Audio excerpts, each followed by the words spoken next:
Bonjour à toutes et tous, ravi de vous retrouver pour un nouvel épisode du MAG Radio Mont-Blanc, 3e épisode du nom du MAG Habitat. Toujours à mes côtés bien sûr Julien Philippe, le directeur des agences Iria Immobilier. Bonjour Julien. Bonjour François. On a eu deux très beaux épisodes où on a par exemple consacré pas mal de temps sur l'explication des taux, du marché de l'immobilier, que ce soit pour la location ou bien sûr pour l'acquisition. On a parlé dans le dernier épisode ensemble de rénovation énergétique et ce qui va être assez drôle, c'est que dans ce nouvel épisode où on va parler de gestion locative, rien à voir, d'investissement locatif, on va un petit peu recroiser les informations des deux précédents épisodes, car Iria Immobilier, la genèse même de cette agence que vous avez fondée, Julien, c'est fait autour de l'investissement locatif justement. Exactement, ce qu'on avait dû dire lors du premier MAG, c'est que Iria Immobilier existe depuis presque 15 ans maintenant, 14 ans exactement. Et l'origine, la genèse de ce projet, c'est de permettre à des gens qui ne sont pas nécessairement des gens riches de se constituer un patrimoine immobilier et de commencer l'investissement locatif. Exactement, et vous allez voir donc durant cette émission, vous allez apprendre plein de tips, parce que des fois on se dit ouais, ça c'est fait pour les Rothschild, c'est fait pour les gens qui ont un très fort pouvoir d'achat, il faut être riche, oui mais c'est beaucoup d'emmerdement.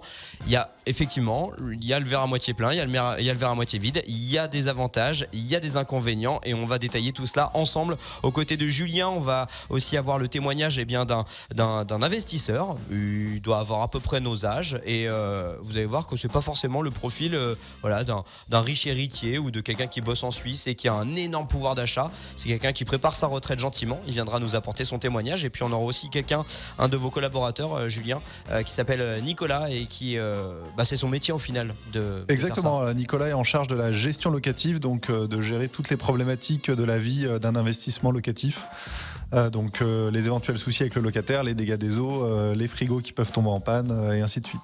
Voilà peut-être déjà un élément de réponse sur le pourquoi du comment il faut passer par une agence, peut-être pour éviter les soucis, pour éviter le stress. En tout cas, cette émission est bien sûr en direct, elle sera rediffusée, elle sera réécoutée en podcast et elle se fait avec vous, avec le WhatsApp Radio Mont-Blanc au 04 50 58 24 47. Vous posez vos questions tout au long de cette émission. J'en vois déjà quelques-unes fleurir, on va en reparler dans un second temps. Julien, on entend souvent la pierre, mon fils ou ma fille, c'est l'investissement le plus sûr, et c'est d'ailleurs l'un des investissements les préférés des Français. Ouais, alors le plus sûr, je ne sais pas, parce que comme on en a parlé dans la première émission, il y a malgré tout des fluctuations dans le marché de la pierre. Par contre, ce qui est sûr, c'est que c'est le deuxième investissement préféré des Français derrière le livret A. Donc je pense qu'à peu près, une grande majorité des Français ont un livret A. Donc le deuxième investissement sur lequel ils font vraiment un choix, c'est la pierre. Faudrait rappeler aussi que près d'un Français sur 5 a déjà fait un investissement locatif. Donc c'est pas du tout quelque chose de niche ou qui est réservé à une certaine partie de la population. Et les dernières études et sondages nous montrent qu'il y a environ 6% des Français qui souhaitent en faire un dans la prochaine année. Ah ouais, quand même. Exactement. Les loyers, ça on en avait parlé dans une précédente émission, dans un précédent MAG Habitat ensemble, Julien. Tous les départements français ne sont pas égaux en termes de loyer. Le nôtre l'est absolument pas. Les loyers continuent d'augmenter. Peut-être de quoi justement rendre judicieux un investissement sur le locatif.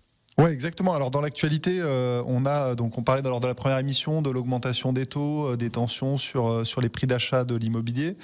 En contrepartie de ça, dans malgré tout de nombreuses régions françaises, pas toutes, mais de nombreuses régions françaises, comme les gens ne peuvent pas acheter, ce qu'on avait dit, c'est qu'ils se reportent sur la location. Donc les loyers augmentent. Par ailleurs,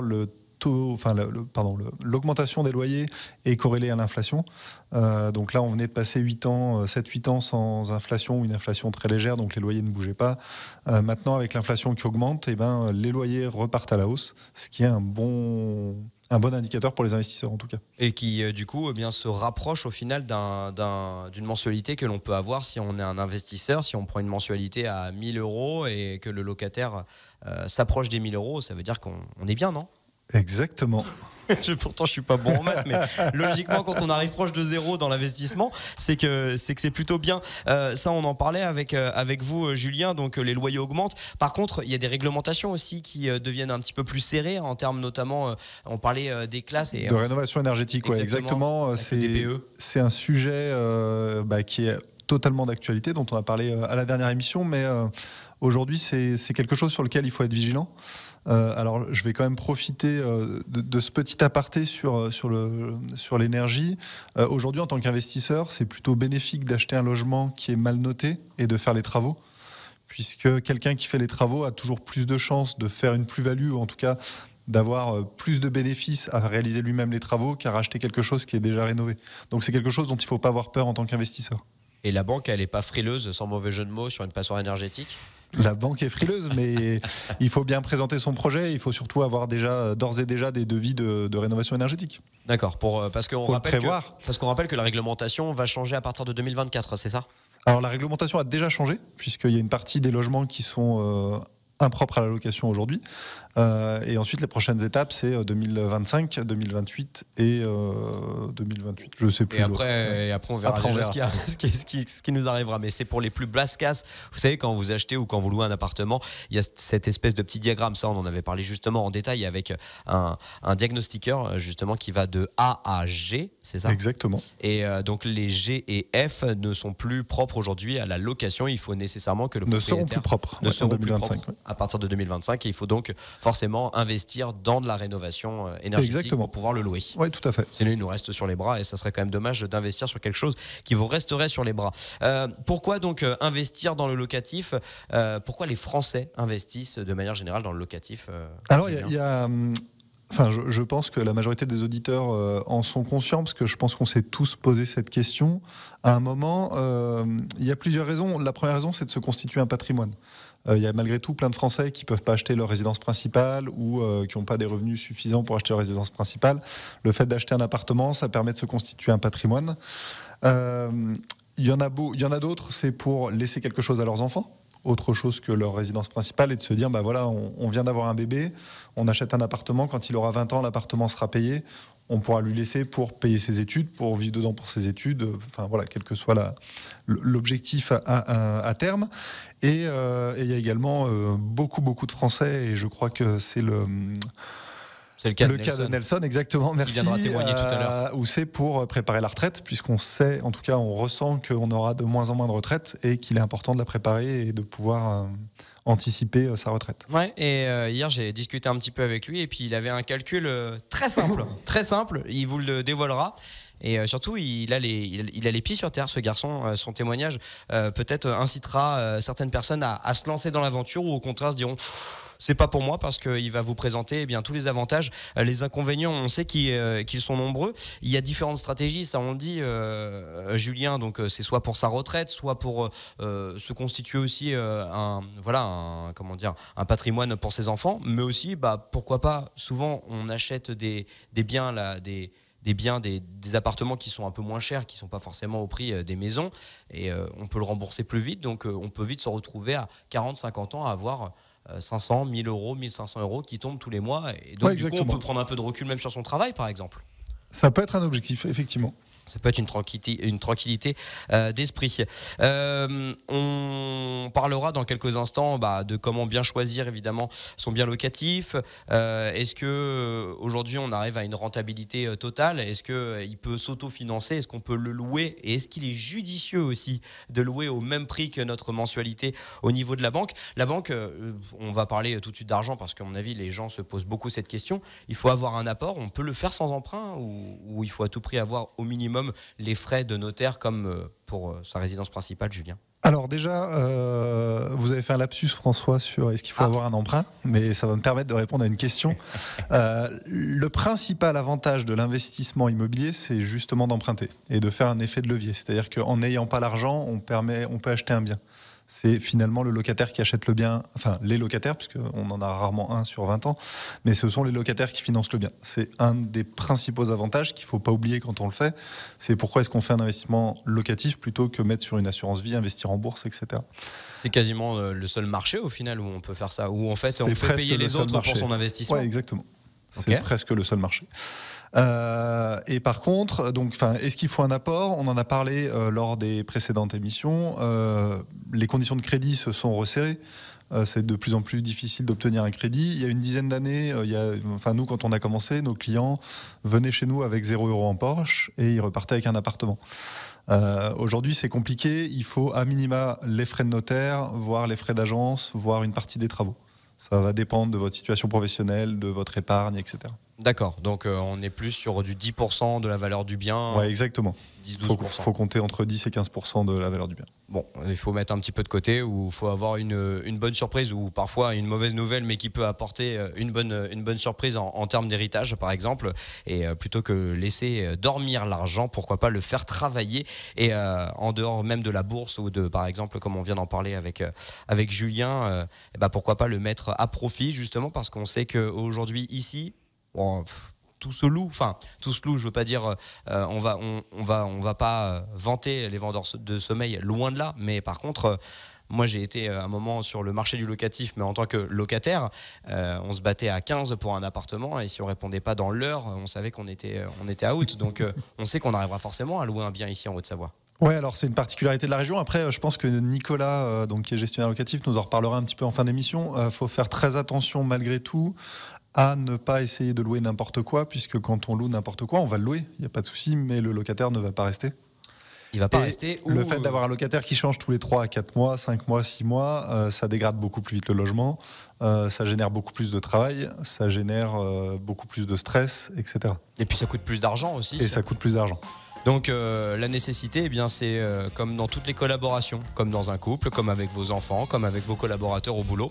Le but, c'est que ce soit donnant-donnant. Donc si on veut que logiquement le locataire paye le 5 du mois, et pas le 6, et pas le 12, il faut que nous aussi, pour le logement soit plus que salubre, et qu'il soit en bonne condition, et que si le locataire nous appelle et qui dit le frigo il est cassé, ou j'ai pété le pot de douche, il faut être quand même assez réactif, quoi. Ouais, exactement. Il faut être réactif, et puis il faut que le bien soit agréable à vivre. Donc voilà, c'est vraiment le critère principal, c'est que le bien soit agréable à vivre, donc qu'il soit entretenu et qu'on ait envie d'y habiter. On aura des conseils pour vous, justement. Alors on va pas se transformer en Valérie Damido, avec Julien, on n'a sûrement pas cette prétention, mais par contre il y a quand même quelques petites règles à respecter pour par exemple rendre votre logement assez sexy pour attirer des personnes, mais par contre pas non plus trop orienté pour pas que ça puisse créer des disparités. En tout cas, on va parler justement du financement, de l'investissement locatif. Ça, vous l'avez compris, c'est notre grande thématique du jour.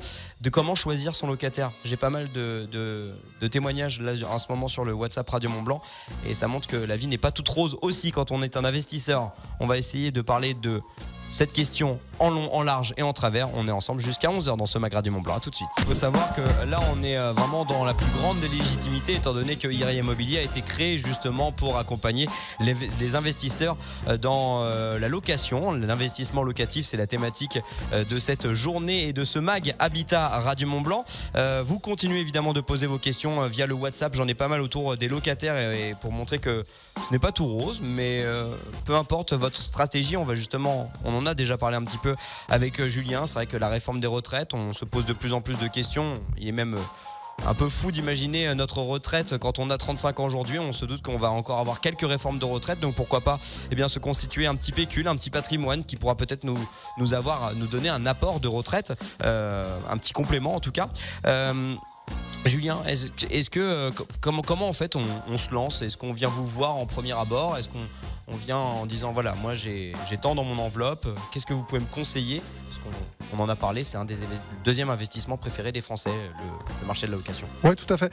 Alors la première étape, comme toute décision, ou décision importante ou investissement, c'est de bien définir ses objectifs. Donc c'est probablement d'en parler avec son conjoint, sa conjointe, d'en parler avec ses enfants éventuellement, avec ses parents, avec des spécialistes du patrimoine de la famille, éventuellement des notaires, des comptables, pour définir ses objectifs. On ne va pas aller vers le même type d'investissement immobilier si on souhaite se constituer un patrimoine, si on souhaite laisser un héritage à ses enfants, si on souhaite un complément de revenu pour la retraite, ou bien un autre exemple dont on n'a pas parlé en première partie, mais par exemple si on souhaite avoir un bien à la montagne pour en profiter, ou à la mer, et en profiter quelques semaines par an, et joindre un petit peu l'utile à l'agréable, si je peux dire, mais de combiner les deux aspects. Donc ça, c'est important de bien définir ses objectifs, parce que de ces objectifs vont découler la façon de faire son investissement. Il y a plusieurs façons d'investir dans l'immobilier. Donc là, dans l'émission, on va quand même se concentrer sur l'investissement qu'on appelle que je vais appeler classique. C'est d'acheter un appartement et de le mettre en location. Mais on peut faire du Airbnb, on peut faire de la location saisonnière, comme je viens de le dire. On peut aussi aller sur des résidences de seniors, des résidences étudiantes. Et chacun de ces placements correspond à un objectif différent, à des typologies de personnes différentes, peut-être à des moments de la vie différents, et ainsi de suite. On peut faire aussi de l'investissement sur des fonds de commerce, enfin pas des fonds de commerce, mais des locaux Exactement, commerciaux. on peut aussi faire sur des commerces, des locaux commerciaux. On peut même aller voir sa banque et investir sur des SCPI qui sont des placements, des grosses sociétés immobilières qui gèrent du parc immobilier un petit peu partout, et on achète ça comme on achèterait une action, donc c'est plutôt transparent. Donc vraiment, le plus important, c'est de définir ses objectifs. Parce que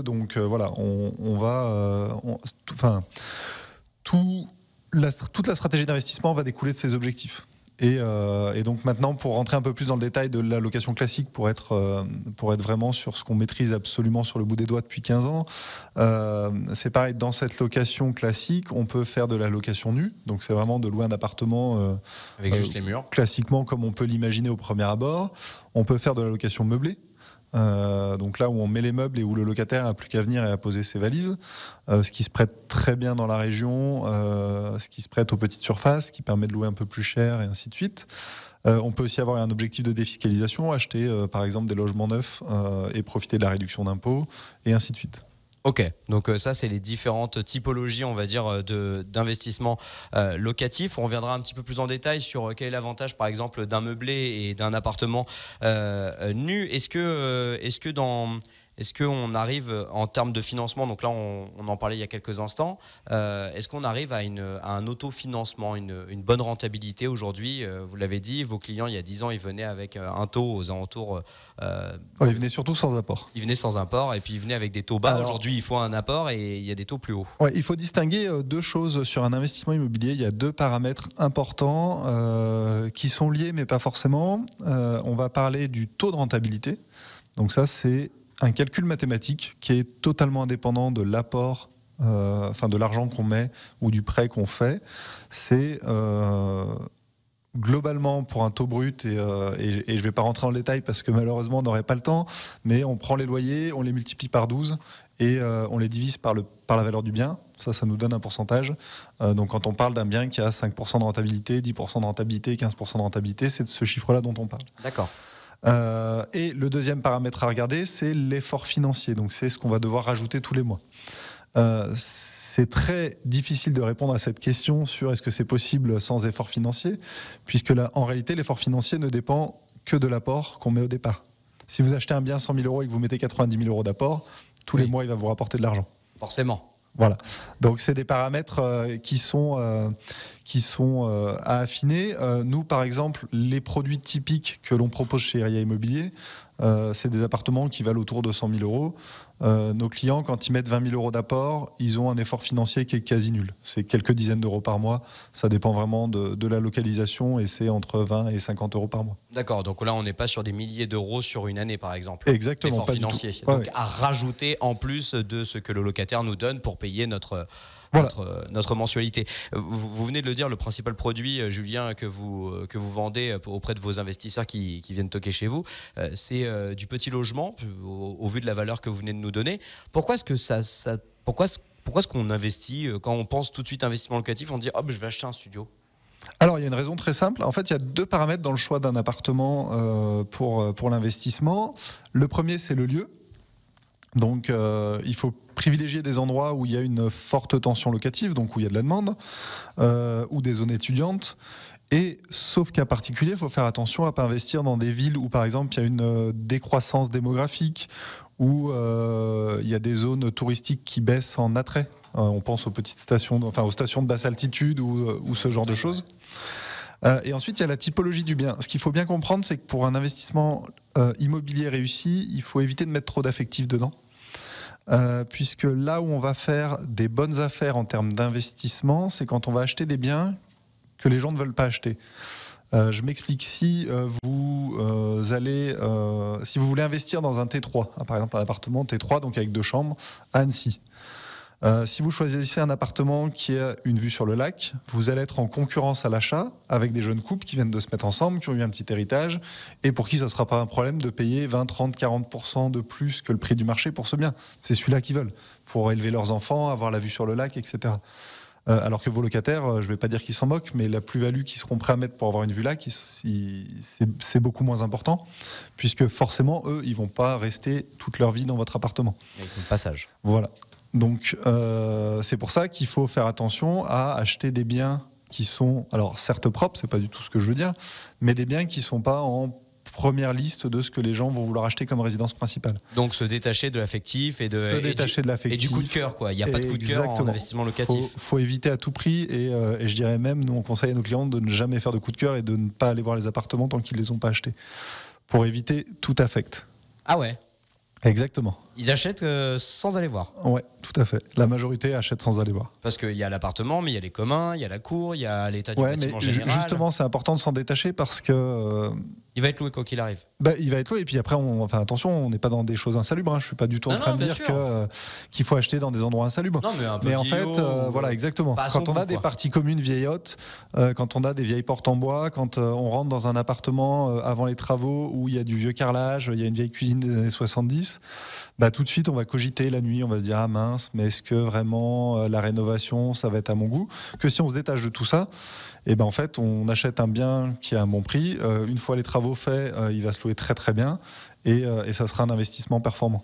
Et il en est de même aussi pour les maisons, parce qu'on parle encore beaucoup de studios, mais pareil, moi je regarde pas mal sur Le Bon Coin par exemple, parce que j'aime bien ça. On voit des maisons qui traînent. Pourquoi ? Parce qu'elles sont à l'ombre, elles sont pas excessivement chères. On se doute que du coup ça se pousse pas au portillon, donc on a une capacité de négociation.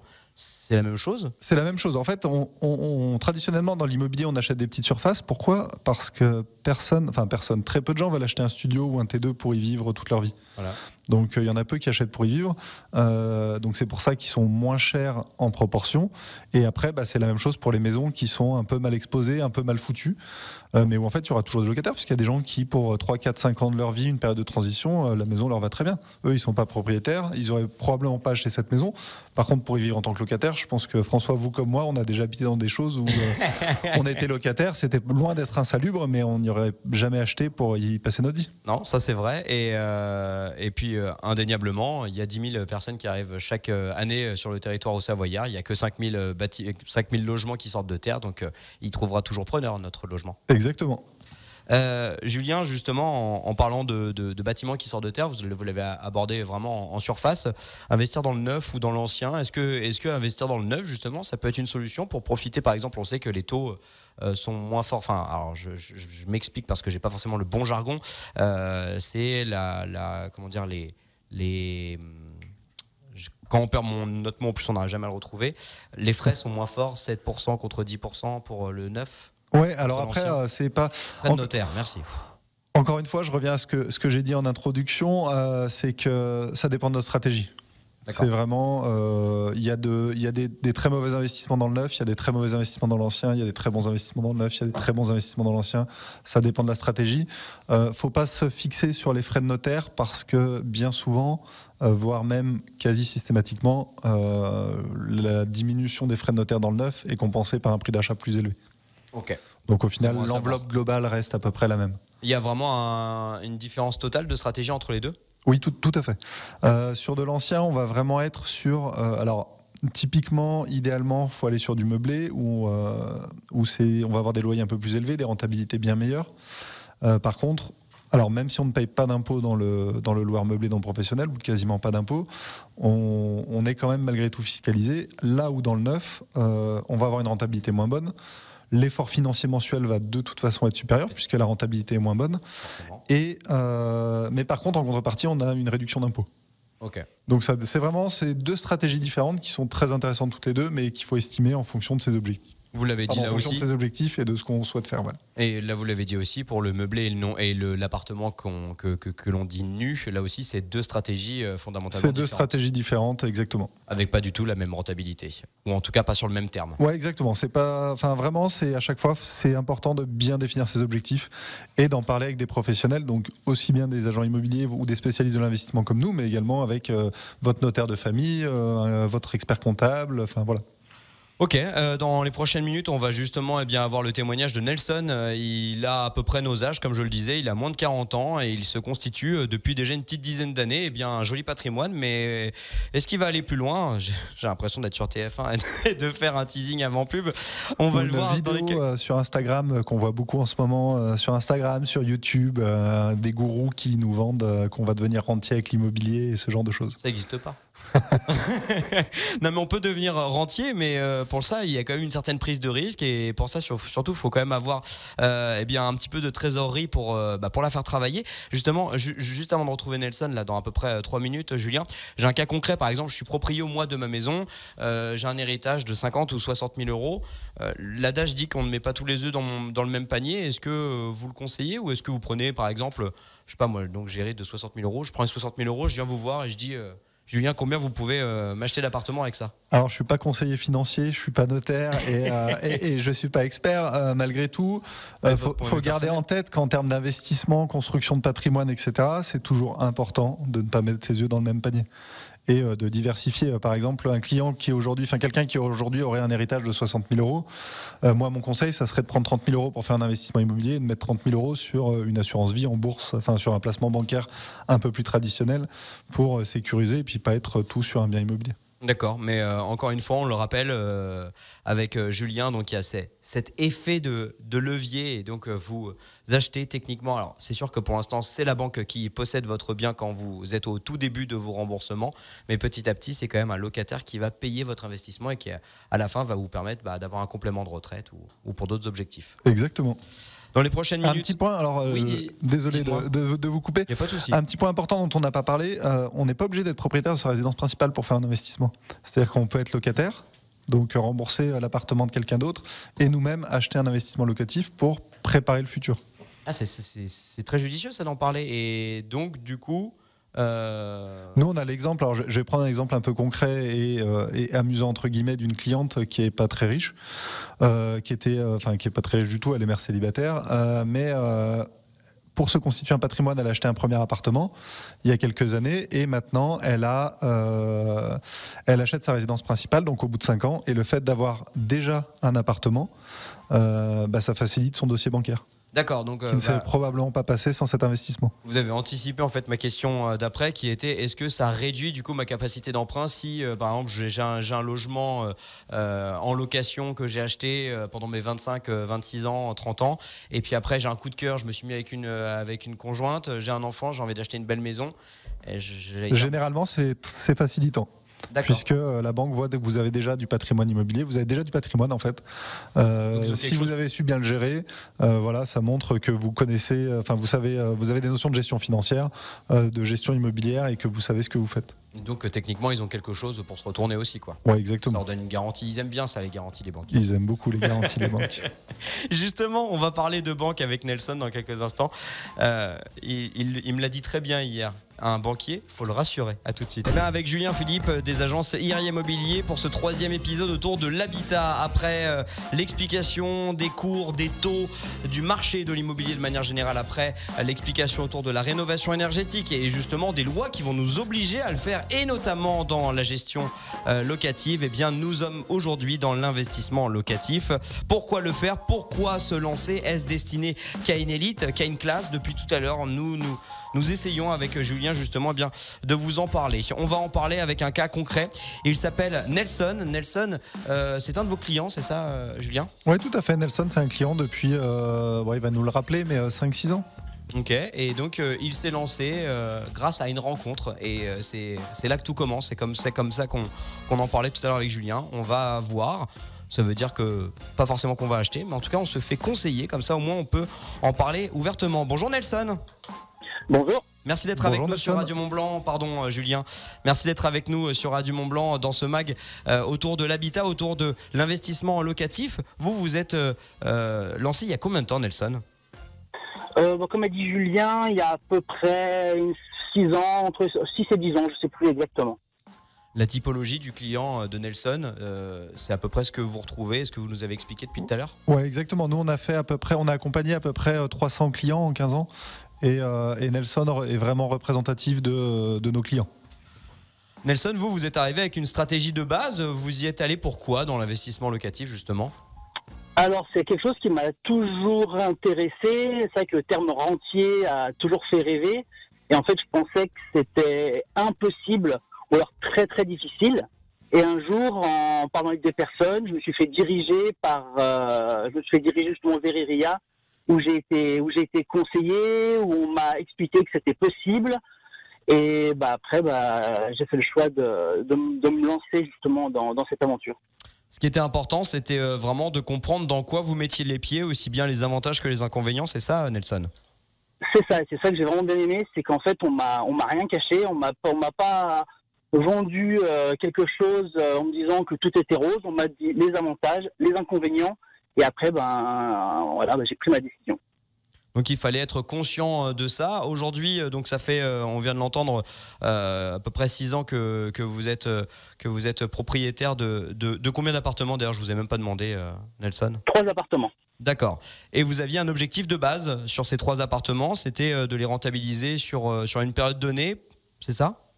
Le plus important, c'était vraiment de miser sur 20 ans et surtout de pouvoir avoir de l'argent disponible, à peu près 1 500 € par mois quand les appartements seront payés. D'accord. Dans le but donc de devenir rentier, comme vous l'avez dit au début, ou de vous constituer une retraite ou un patrimoine, un héritage pour vos enfants? Pas forcément être rentier pour plusieurs raisons. Déjà, la première, et je pense que ce qui s'est passé cette année me donne raison, c'est que la retraite, j'y crois pas trop, j'y crois plus trop du moins. Donc en faisant ça, je suis sûr que je m'assure déjà une retraite. Et surtout, c'est que je suis maître de mon destin. Ça veut dire que dès qu'ils sont payés, si j'arrive à avoir mes 1 500 €, quand j'aurai mes 1 500 €, je pourrais très bien passer à 50% de travail et en profiter pour faire ce que j'ai vraiment envie de faire. On en parlait il y a quelques instants justement de ça avec Julien. J'ai de nombreux témoignages et j'ai quelques témoignages notamment d'une personne, elle s'appelle Hélène, elle dit: j'ai des appartements en location depuis plus de 30 ans. On est confronté à de plus en plus de mauvais locataires, de loyers impayés. Est-ce que c'est les inconvénients dont on vous a fait part quand vous avez voulu vous lancer? Est-ce que vous les avez rencontrés, vous, Nelson, au cours de ces 6 dernières années? Alors, pour l'instant, je touche du bois, j'ai jamais rencontré ces problèmes. Mais effectivement, c'est des choses à prendre en compte. Donc ça veut dire qu'il faut bien faire attention et avoir toujours un petit pécule de côté au cas où vous avez des impayés, au cas où il y a des problèmes divers. Et après, prendre, comme j'ai pris, une assurance loyer impayé qui peut quand même aider dans certains cas. C'est l'assurance Visal dont on parlait, Julien, ou une autre? C'est les deux. En fait, il y a Visal et puis il y a des garanties loyers impayés privées qui protègent contre ces risques. Et aujourd'hui, c'est vraiment indispensable. Je pense que le témoignage, la personne qui fait ce témoignage a raison. On est un peu plus confronté à ce genre de situation. Notamment, elle parlait de faux documents. Ouais, faux papiers. Ça, on l'a beaucoup. C'est vrai. C'est vraiment incroyable. Même des faux grossiers. Mais pour se protéger de ça, effectivement, il faut soit être très prudent si on gère soi-même, soit passer par une agence qui vous offre des garanties de loyer impayés, Visal, et qui se charge de vérifier pour vous les dossiers.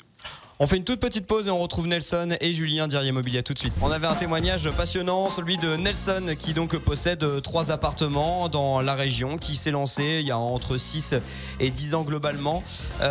Si c'était à refaire, Nelson, vu que vous nous apportez un petit peu votre témoignage autour de l'investissement locatif, on l'a dit, vous n'êtes pas une personne riche de base. Comment vous vous êtes lancé avec un capital de départ, ça on l'a entendu. Comment il s'est constitué ce capital de départ? Est-ce que c'était un héritage par exemple? J'avais une petite part d'héritage et après c'était de l'argent que j'avais mis de côté pendant à peu près 5 ans. D'accord. Si c'était à refaire, vous referiez tout de la même manière? Oui, je referais tout de la même manière. Puis ce qui est bien avec Nelson, c'est que j'en ai parlé avec lui, il m'a dit l'objectif était 1 500 € par mois à partir de 2037 quand tous les appartements seront remboursés. Et là, vous l'avouez devant la France entière, devant la Haute-Savoie entière en tout cas, vous n'irez pas plus loin, c'est ça? Vous avez dit là, c'est bon, moi j'ai. Non, je m'étais fixé ça comme objectif. Voilà, ça me va très bien. Je veux pas plus. Ça m'intéresse pas d'avoir plus d'appartements. Là maintenant, j'ai un rythme de vie avec des enfants qui me permet pas forcément de pouvoir en racheter encore aujourd'hui. Donc maintenant, tout est en place. Non, il n'y a plus qu'à laisser aller. si il y a un conseil à donner aux auditeurs qui ont envie de se lancer mais qui ont peur, qui se disent ok, moi j'ai pas envie non plus envie d'avoir trop de problèmes, mais j'ai quand même envie d'avoir de l'argent. Donc effectivement, on a toujours des fois les fesses entre deux chaises. Vous conseillez quoi, vous, Nelson, aux gens qui tergiversent un peu? Pour moi, ce qui est le plus important, c'est d'être vraiment bien accompagné. Là, moi, encore une fois, je ne l'aurais pas fait si j'avais pas rencontré RIA, parce que vraiment, tout est expliqué de A à Z. J'ai mis la gestion locative chez eux, car comme ça, ils s'occupent de tout. C'est leur métier, ils le font bien. Donc moi, c'est vraiment d'être bien conseillé. Et si vous êtes bien conseillé, tout se passera bien, ou du moins tout se passera au mieux. Merci beaucoup, Nelson. Alors, je précise aux auditeurs, il n'a pas été payé pour dire ça. Merci beaucoup, Nelson, on est touché. C'est sincère. Merci beaucoup, Nelson, de votre témoignage, et merci d'avoir pris quelques minutes dans votre journée de boulot pour venir nous apporter votre vision des choses en tant qu'investisseur, en tant que client. Donc là, on vient de l'entendre, de l'agence. Justement, là, on est avec Nicolas Policard, qui lui est gestionnaire locatif, qui est un collaborateur de Julien. Lui, c'est vraiment son métier, Julien, c'est ça? Exactement. Lui, il gère tous les soucis et tous les problèmes à la place des propriétaires. Justement, ça tombe bien. Ma première question pour Nicolas, et que je voulais poser à Nelson, ça aurait été intéressant, mais je pense que sa réponse aurait été à peu près la même en substance. Pourquoi bonjour d'abord, Nicolas. Bonjour. Bonjour. Bonjour, Nicolas. Nicolas, pourquoi passer plus par une agence que le faire par soi-même, gérer? On sait que par exemple par Airbnb, bon alors il y a d'autres problématiques, mais pourquoi est-ce qu'on ne peut pas gérer, ou est-ce que c'est plus compliqué de gérer un appartement tout seul via Le Bon Coin par exemple? C'est assez pratique, notamment de passer par une agence pour ce côté éviter le stress. Le propriétaire, quand il passe par une agence, il s'occupe absolument de rien. Nous, notre métier en tant que gestionnaire locatif, c'est vraiment que ce soit sur la recherche du coup de dossiers des locataires. Il est très important donc de vraiment étudier tous les dossiers des potentiels locataires, parce que comme vous l'expliquiez dans l'émission, peut y avoir des faux. Il est vraiment important de vérifier tous les documents. Après, il peut y avoir différents soucis si justement il y a ces faux documents. Donc ça, faut vraiment être très vigilant. Et après, notamment durant la vie du logement, sur la partie, comme disait Julien tout à l'heure, notamment des dégâts des eaux, il y a un problème de frigo qui ne marche pas. C'est vrai que nous, on est là pour ça, et c'est quand même, on est plutôt très réactif, et c'est plus pratique pour les locataires, notamment d'avoir un interlocuteur direct, et pour les propriétaires de ne pas s'en occuper. Ouais, exactement. En fait, le rôle de Nicolas, c'est d'enlever tout le stress au propriétaire qui ne subit pas les appels de son locataire. Et Nicolas aussi fait en sorte de faire respecter la loi. Quand je dis ça, ça veut dire qu'il y a de l'entretien qui est à la charge du locataire. Donc, c'est pas au propriétaire de le prendre. Quand on est en direct, on le sait pas forcément. On peut se faire avoir. On peut mettre des sentiments, encore une fois, là-dedans, dans la relation avec le locataire, et ça peut être compliqué. On entend bien, il y en est de même par exemple, là c'est le principal inconvénient, c'est ce qui freine beaucoup de monde, c'est j'ai peur d'un squatter, d'un impayé, etc. Ça évite aussi aux propriétaires de rappeler, en permanence dire, je me doute que personne n'a envie de vivre ça, ça doit être une pression et un stress qui doit être... ça doit être horrible à vivre ça. Exactement. Tout à fait. Au moins ça on le laisse à vous quoi. On le laisse sur toi, Nicolas.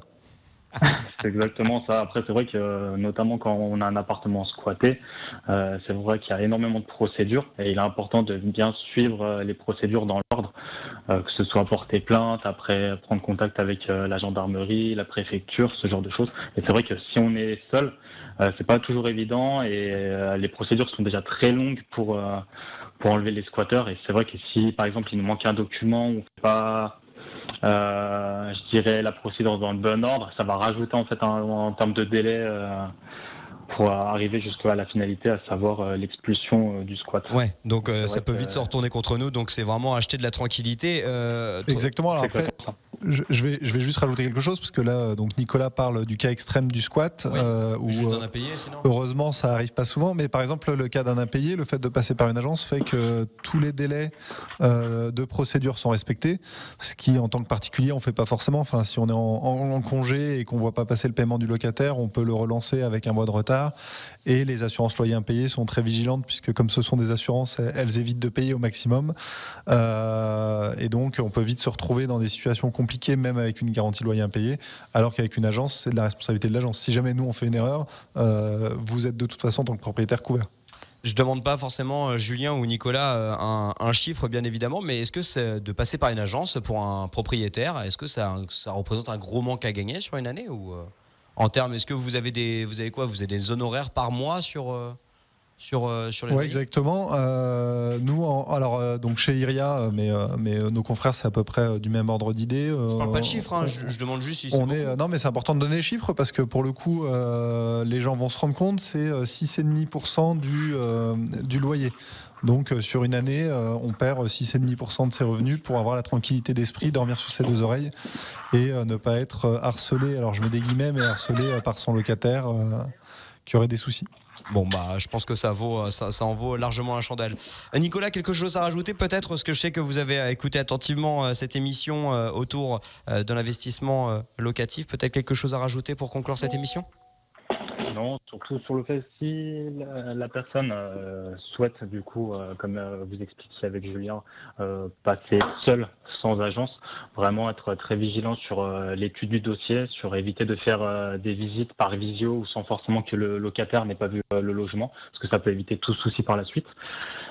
Et puis notamment après sur la partie, si on passe par une agence, c'est vrai que ça va permettre d'éviter tout ce stress comme on l'a dit durant l'émission et pour avoir un suivi complet du début jusqu'à la fin et pour avoir justement cette sélection de locataires stable, j'ai envie de dire. Ça marche, le message est entendu. Merci beaucoup Nicolas Policard, donc, que vous rencontrerez peut-être si vous allez du côté des agences immobiliers, gestionnaire locatif chez RIA. Merci beaucoup Nicolas pour votre temps, bonne journée. Merci, bonne journée. Merci Nicolas. Mon cher Julien, l'heure arrive à sa fin. Est-ce qu'on aurait peut-être un petit mot de synthèse pour ceux qui n'ont rien suivi, l'investissement locatif, du coup, on y va les yeux fermés ? Je fais exprès de dire ça. On n'y va pas les yeux fermés. Pour résumer ce qu'on s'est dit, je pense qu'il est important de définir ses objectifs et de se faire conseiller sur son investissement locatif. C'est quand même, on parle de sommes importantes qui peuvent impacter une vie, impacter des finances d'une famille. Donc c'est important de bien définir ses objectifs, de se faire accompagner et puis même de se faire accompagner régulièrement dans la suivi, que ce soit par des professionnels comme nous, mais aussi par des comptables, des notaires et ainsi de suite. Effectivement, se faire accompagner, pourquoi pas à la radio grâce au MAG Radio Mont Blanc. Vous êtes nombreuses et nombreux à nous envoyer, et merci encore pour vos témoignages, pour vos messages, et nombreux sont les messages justement qui nous disent merci pour votre émission, elle fut très instructive et c'est justement tout le but. Merci beaucoup Julien. Merci François. À un prochain épisode qui sera en décembre. Exactement. Pour terminer l'année ensemble.